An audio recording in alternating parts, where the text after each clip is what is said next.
बिस्मिल्लाहिर्रहमानिर्रहीम। मैं डॉक्टर इरफान अहमद हूँ। मैं बतौर कंसल्टेंट नेफ्रोलॉजिस्ट माहिर अमराज़ गुर्दा के तौर पर डॉक्टर्स हॉस्पिटल लाहौर और फारूक हॉस्पिटल DHA में खिदमत सर अंजाम दे रहा हूँ। हमने इससे पिछली वीडियो में डिटेल से ये डिस्कस किया था कि किडनी ट्रांसप्लांट क्या होता है और इसको कैसे प्रोसेस किया जाता है और कौन किडनी ट्रांसप्लांट के लिए गुर्दा दे सकता है, उसके लिए वर्कअप क्या होता है।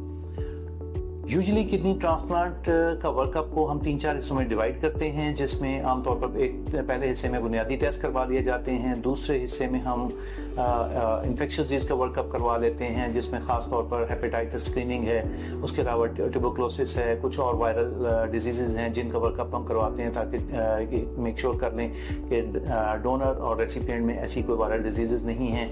उसके अलावा जो है रेडियोलॉजिकल वर्कअप करवाते हैं, जिसमें अल्ट्रासाउंड है और कुछ और ख़ास टेस्ट होते हैं डोनर और रेसिपिएंट के, वो करवाए जाते हैं। कार्डियक फिटनेस करवाई जाती है, एकोकार्डियोग्राम करवाया जाता है ताकि ये मेक श्योर कर लिया जाए कि डोनर और रेसिपिएंट दोनों को कोई मेजर कार्डियक इशू नहीं है और फिटनेस के हवाले से दोनों ट्रांसप्लांट सर्जरी में जाने के काबिल हैं। इस के आखिर सबसे आखिर में वर्कअप में हम जिसे क्रॉस मैच कहा जाता है, इम्यूनोलॉजिकल वर्कअप जिसे आमतौर पर हम क्रॉस मैच कहते हैं, वो करवाया जाता है।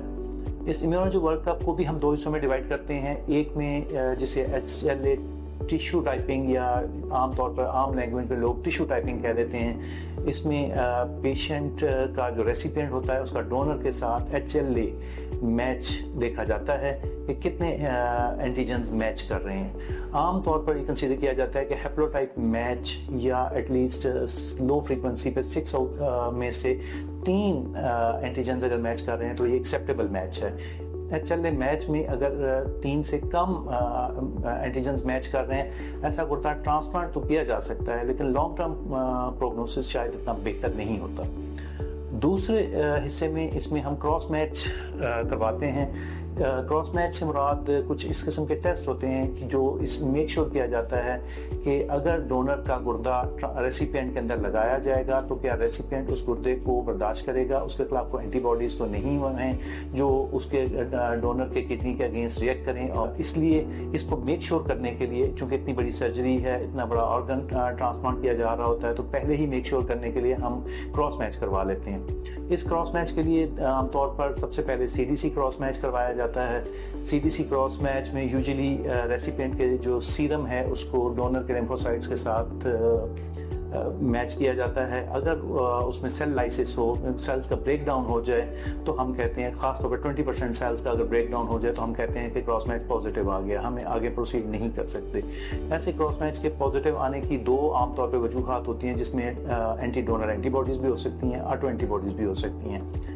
CDC क्रॉस मैच हमेशा से करवाया जाता था, लेकिन इस पे फॉल्स रिजल्ट्स भी आ जाते थे, जिसकी वजह से अब all over the world flow cross match को ज़्यादा इंपॉर्टेंस दी जाती है। अगर फ्लो क्रॉस मैच नेगेटिव है और CDC क्रॉस मैच भी नेगेटिव है, at least flow cross match negative है, तो हम फिर उसके बाद असेस करते हैं कि whether we have to proceed और नॉट। बाज़ औक़ात ऐसा है कि अगर क्रॉस मैच पॉजिटिव आ जाए तो फिर हम आगे प्रोसीड नहीं करते, या तो ट्रांसप्लांट को किसी ख़ास मुद्दत तक मौखर कर देते हैं, या ये कहा जाता है कि आप डोनर चेंज कर लें, या उसकी केस टू केस बेस पे हम उसको देखते हैं कि कैसा हाउ कैन वी प्रोसीड।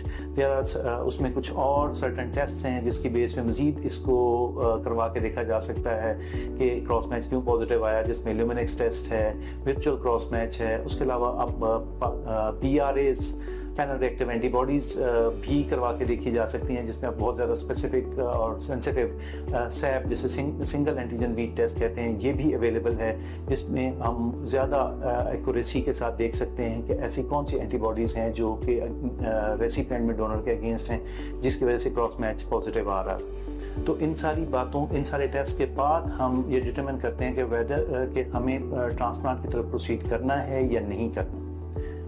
इस बारे में अगर मजीद कोई डिस्कस करना हो तो दिए गए नंबर्स पर रब्ता करें अपॉइंटमेंट के लिए।